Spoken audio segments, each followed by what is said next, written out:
नमस्कार साथियों, जय हिंद। मैं संजय सर आपका स्वागत करता हूं आपके अपने टीचिंग विद एग्जाम अड्डा के यूट्यूब प्लेटफॉर्म पर। साथियों, हम अपने चैनल पर रैपिड फायर की सीरीज लेकर आए थे। उसका आज हम क्लास नंबर 4 देखेंगे। देखिए, हम अपनी रैपिड फायर सीरीज में 5-5 मिनट के वीडियो लेकर आएंगे और ऐसे टॉपिकों को कवर करेंगे जिनसे हर बार क्वेश्चंस आते हैं। देखिए, आज का हमारा टॉपिक होगा सिगमंड फ्रॉयड का विचारात्मक पक्ष। देखिए, इसमें हम देखेंगे कि इन्होंने अपने विचारात्मक पक्ष यानी कॉग्निटिव एस्पेक्ट में इन्होंने इसको 3 भागों में बांटा। चेतन यानी कॉन्शियस, अर्धचेतन सबकॉन्शियस और अचेतन यानी अनकॉन्शियस। देखिए, इन्होंने बताया कि हमारा चेतन मन जो होता है और जो अचेतन मन होता है, इनके बीच की स्थिति को क्या बोलते हैं? अर्धचेतन बोलते हैं। जो इनके बीच में समागम स्थापित करता है, जो इनके बीच में संतुलन स्थापित करता है, ये हमारा होता है अर्धचेतन यानी सबकॉन्शियस। आइए देखते हैं इनके बारे में। देखिए, क्या बताया उन्होंने कि हमारे 3 चीजें बताई ना, क्या? कॉन्शियस यानी चेतन, प्री कॉन्शियस या सबकॉन्शियस ना, सबकॉन्शियस यानी अर्धचेतन, और उन्होंने बताया हमारा अनकॉन्शियस यानी कि अचेतन। अचेतन। देखिए, इन्होंने क्या बताया? इन्होंने बताया था कि हमारे मन का 10% हिस्सा क्या होता है? ये हमारा कॉन्शियस यानी चेतन होता है। बाकी शेष का हमारा जो 90% भाग होता है, यह हमारा अचेतन होता है। और इनके बीच में जो संतुलन स्थापित करने का कार्य करता है, या इनके बीच की स्थिति को या इनके बीच के मन को हम लोग अर्धचेतन मन कहते हैं ना। देखिए, ये आकृति आपको कैसी लग रही है? ये आकृति आपको बर्फ में डूबी हुई, पानी में डूबी हुई बर्फ की तरह लग रही है ना, या ये ऊपर की आकृति आपको एक स्थल की तरह लग रही है? तो सिगमंड फ्रॉयड जी ने इसका नाम दिया था कि आइसबर्ग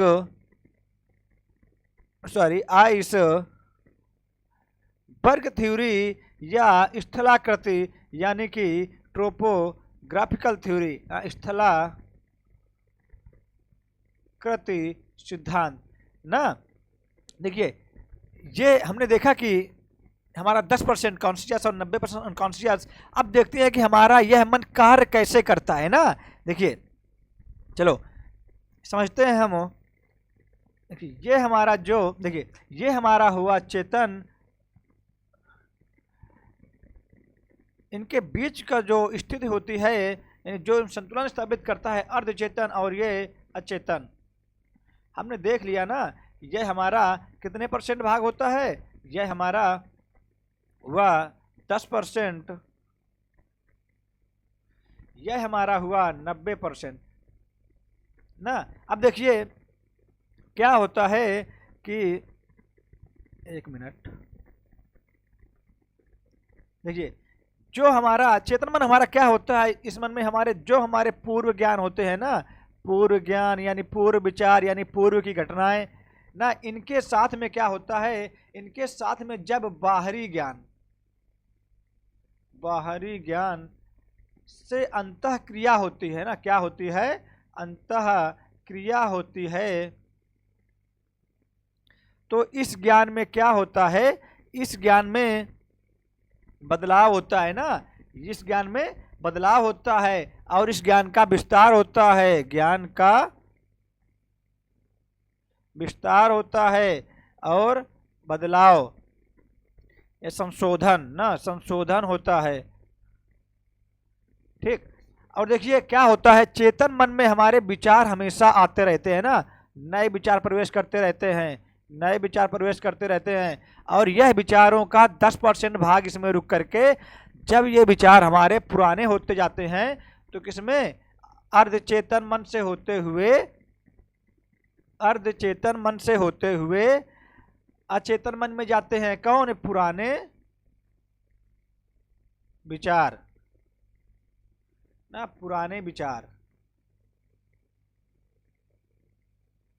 ये हमारे क्या होते हैं? ये हमारे अर्धचेतन मन से होते हुए अचेतन मन में जाते हैं। और क्या होता है? 1 मिनट। देखिए, और इस जब इसमें आएंगे तो इसमें भाई कुछ समय रुकेंगे और इनका छनन होगा। जो विचार सही होंगे वही विचार इसमें जाएंगे ना। कुछ समय रुकने के बाद, कुछ समय रुकने के बाद ना, और इसके बाद में इसमें जाएंगे। खराब विचारों को ये अपने आप हटा देगा ना। जब ये विचार इसमें जाएंगे तब क्या होगा, देखिए हम इसको समझते हैं, तो टाइम लगेगा। चले अब हम इसको देखेंगे, हमारा अचेतन हुआ।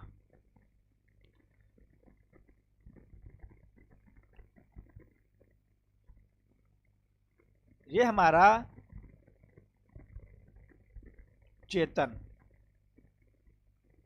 और इनके बीच में संतुलन कौन स्थापित करता है, अर्धचेतन। जब हमें कोई विचार याद करना होता है ना, तो हमारा चेतन मन क्या बोलेगा, अर्धचेतन से बोलेगा भाई ये विचार हमें लाइए। जो इसमें 90% विचार है ना, तो यह इन विचारों पर जोर देगा अर्धचेतन मन, और इनसे यह चेतन मन में ले आएगा। कौन सा, क्या, जो विचार हमारा चेतन मन अर्धचेतन मन से कहेगा कि हमको ये विचार याद आए ना। जैसे मान लीजिए कि अब हमने साइकिल चलाना सीखी थी 4 साल पहले ना, हमने 2 सालों तक चलाई, इसके बाद हम भूल गए। अब जब हमको फिर से उसको चलाने की आवश्यकता पड़ी तो चेतन मन हमारा जोड़ देगा अर्धचेतन मन में, और इसके बाद में यह उन विचारों को अर्धचेतन मन में लाएगा, और उन्हीं विचारों का संतुलन बिठा करके, उन विचारों का छनन कर करके ना, किसका, उनका छनन करके, यानी साइकिल चलाने वाले ही विचार ना, छानने, वही विचार छानने के बाद, छनन के बाद क्या करेंगे, इसमें ले आएंगे। इसमें चेतन मन में यह विचार हमारा आकर के अब नए विचारों में बदल जाएगा।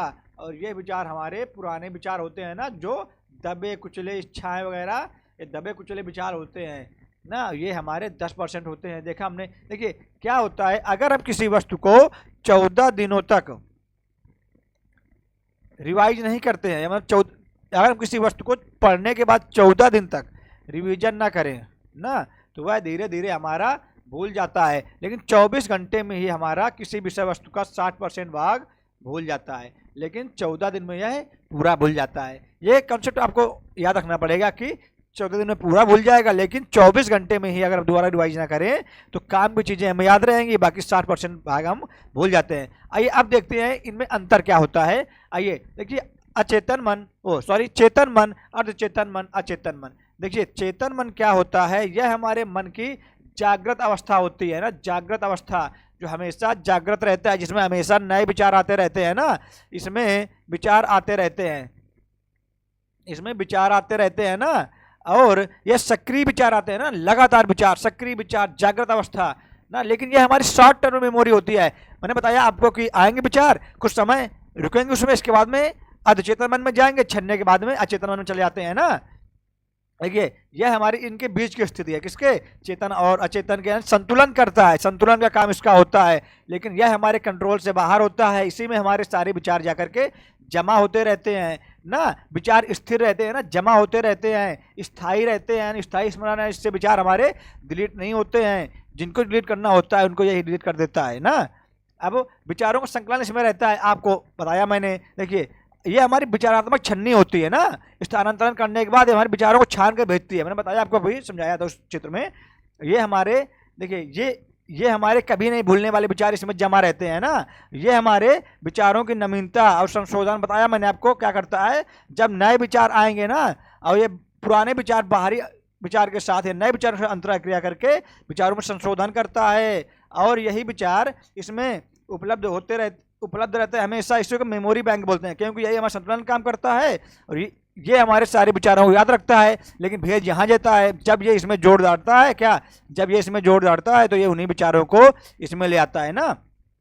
ये हमारे व्यक्तित्व का आधार होता है, यानी हमारा व्यक्तित्व कैसा होगा, यह सब हमारे किसमें, अचेतन मन में होता है। कोई व्यक्ति चिड़चिड़ापन का होता है, कोई क्या गुस्सैल होता है, किसी का संवेग बहुत कम स्थिर रहते हैं ना, ये सब हमारा अचेतन मन सुनिश्चित करता है। सबसे महत्वपूर्ण यही होता है हमारा, सबसे महत्वपूर्ण। देखिए हमारे विचारों का प्रस्तुतिकरण का और अचेतन करता है।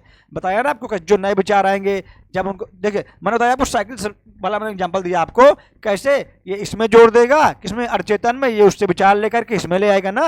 ये हमारे वर्तमान या वास्तविक स्थिति होती है, बताया मैंने आपको, ये संतुलन का काम करता है हमारा ना। और देखिए ये क्या करता है, पूर्व अनुभवों या यादों को अचानक से जब हम कुछ भूल जाते हैं, मैंने जैसे बताया आपको साइकिल वाला एग्जाम्पल, उसको थोड़ा सा जोड़ दे करके क्या याद आ जाता है ना। देखिए इसमें हमारी सारी पुरानी कड़वी इच्छाएं होती हैं, कामुकता, सेक्स डिजायर्स वगैरह, सारी जितनी हमारी दबी कुचली इच्छाएं, ये सब हमारी अचेतन मन में ही होती हैं। देखिए देखते हैं चित्र, देखिए कॉन्शियस, सब कॉन्शियस और अनकॉन्शियस हमने भी देखा, ये हमारे विचारों का आता रहता है ना, उनके प्रिस्क्रिप्शन बनाता है। जैसे हमें कुछ चीज़ करना है ना, ये हमारा क्या होता है, ये हमारा मेमोरी स्टेबल होती है। अभी हमने देख लिया कि हमारी मेमोरी स्टेबल होती है ना, ये हमारी स्टोर्ड नॉलेज, देखिए मेमोरी बैंक, ये हमारा पूरा नॉलेज अवेलेबल रहता है ना।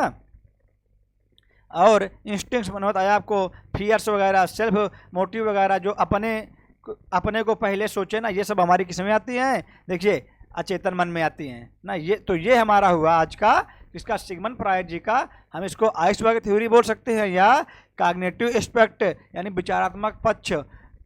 ठीक है, धन्यवाद साथियों।